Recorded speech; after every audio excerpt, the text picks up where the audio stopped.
Hi, this is Chris from the Stephanie Miller Show. Please enjoy this exclusive clip from Political Voices Network. Do you have an over-under being if you're a betting man on when he's going to violate the gag order fully? Well, I'm going to need a determination from the video replay as to whether or not he's already done it. Yeah. I mean, her whole life was being mad at me or whatever it was he said. Yeah.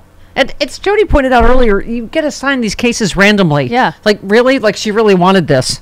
I mean, yeah, one Democrat said, I think... George McWashington?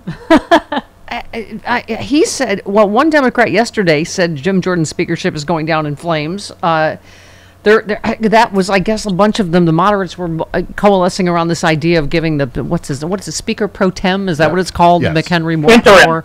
But He's the interim. Right. So then the other headline yesterday, approximately 20 House GOPers are plotting to ruin Jim Jordan's plan to become... so I have no idea. I thought I heard this morning, Charlie, he might be only 5 votes away, though. Yeah, but again, I'm hearing 12 to 15. Yeah. Yes. So, Jody. I mean, there are a lot of people who are undecided, apparently.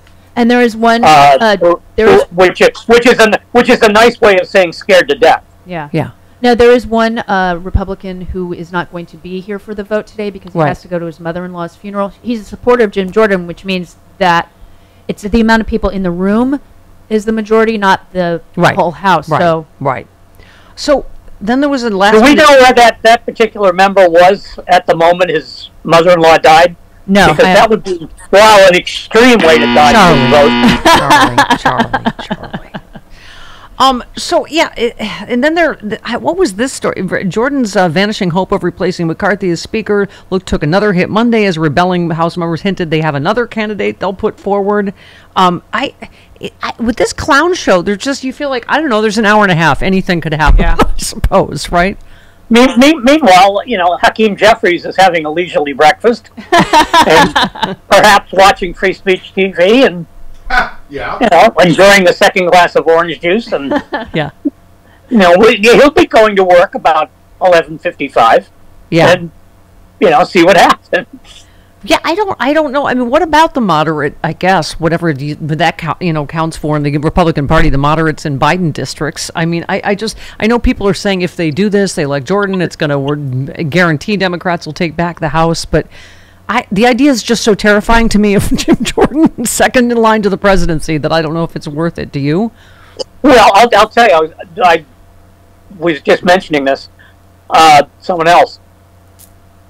I am not comfortable with the president flying into a war zone at roughly the same time Jim Jordan becomes second in line to the office. Yeah. That's a coincidence I'm not comfortable with at all. Yeah. Yeah, I mean, Charlie, this is the America we live in now. People are actively saying if Jim Jordan becomes president, I hope they... You mean Speaker? Speaker, excuse me. Speaker, right. That Don't they scare me. Do not scare me. I know. I don't have a lot of confidence in the Secret Service, unfortunately, Charlie, based on a lot of and things. I'll tell you, the interesting thing about it for me this week has been, we all know what Jim Jordan's about. I mean, we've seen him in action. What I did not realize until just now is that Jim Jordan has never proposed a bill. Never passed a bill. That's become law. Yep. Two decades he's been in Congress. Mm-hmm. You had one job and you didn't do it. Exactly. But and not to mention... Does he even know how? I mean, he's going to become Speaker of the House. Does he even know how? I mean, do we have to run the schoolhouse flat time just a bill? And how do we know where Jack Smith is in this investigation? I mean, what happens then? He becomes Speaker and he gets charged for January 6th. Well, I was going to say, if Jack Smith really does have him in his sights, he's going to stay in Jack Smith's sights. Jack Smith doesn't care whether this guy's Speaker. Yeah. Yeah. Well, it's like Trump running to stay out of prison. I don't, yeah. This was, who is this now? Hang on. Oh, was this Trump, yes, denounced Chutkan's ruling. Jason Miller, that guy. He's the guy that slipped the abortion pill in his mistress's smoothie? Yeah, that guy. Yep. Okay. Do we have to say allegedly? No, I don't think we do. Oh, okay. Yeah. All right. The smoothie, by the way, is what makes it art.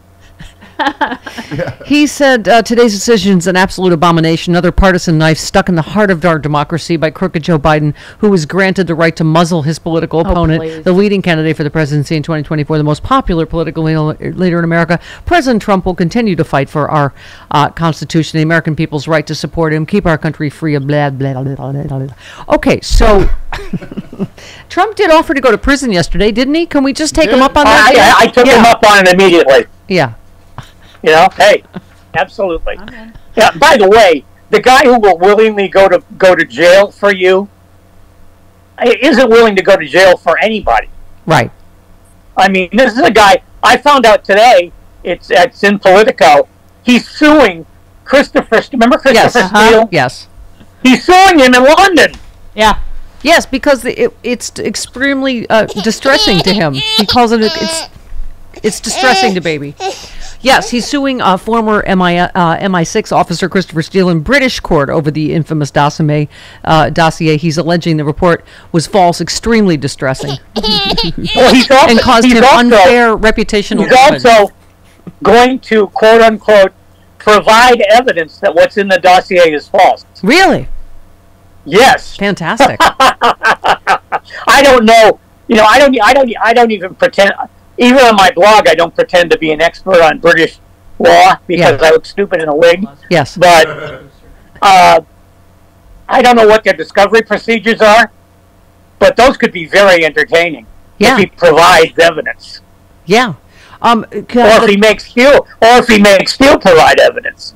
Could I have the tiniest of violins, please? Yes, reading from it. Trump's lawyer said in their filing he was compelled to explain to his family, friends, and colleagues that the embarrassing allegations about his private life were untrue. This was extremely distressing for the claimant.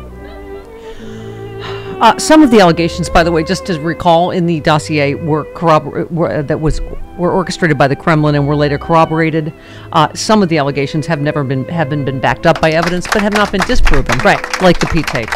Some of us, Charlie, still believe in the P tape.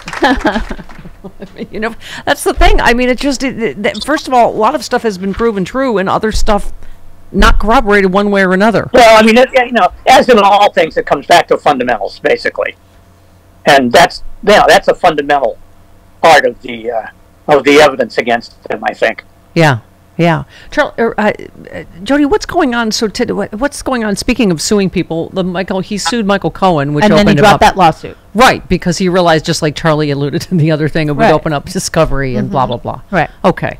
So we don't know what's Michael Cohen is sick today? He's sick. He's not going to testify today, but he does plan on testifying when he feels better, and he fully expects Donald to show up for that. That's why he's there today, was because of Michael. Plus Peter Strzok and Lisa Page. Yes, Peter Strzok and Lisa Page today. He has to be deposed with them. The lovers. We've covered that, Chris. Thank you. Wait, over there. Are they somehow involved in the New York fraud? No, they're not. Whoa, he got really small. What happened, Charlie? Something happened. You went into a fish tank of some sort. Can you hear us? Oh dear. No, we can't hear him. I'm here. Oh, there you are. Okay, he's back. Hello. I didn't. Hello. My Poundstone imitation.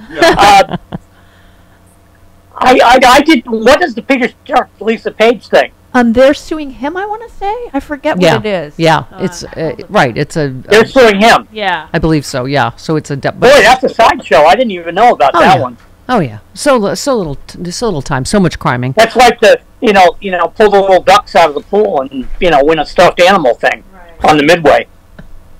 Oh, and did you see this one? Just because this involves the sporting of the sports in a weird, sadistic way. Well, I wore my hockey jersey today. Yeah. Trump posted a spoof video late Friday that showed him striking a golf ball and hitting Joe Biden, because that's always funny. Hits Joe Biden in the head and causes him to stumble. Another great shot, Trump captioned the clip, because he's the biggest in the history of the world.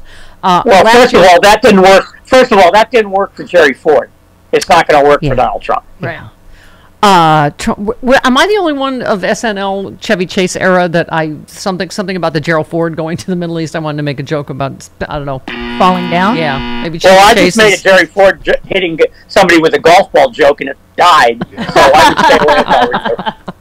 Yes, he posted a clip last year showing him knocking Biden off his bike, and then we remember he did the same thing with Hillary, where he hits the golf ball and it apparently hits her in the head, and that's funny because something. It's violence. Right, because violence. Yeah. Right. Yes. Okay.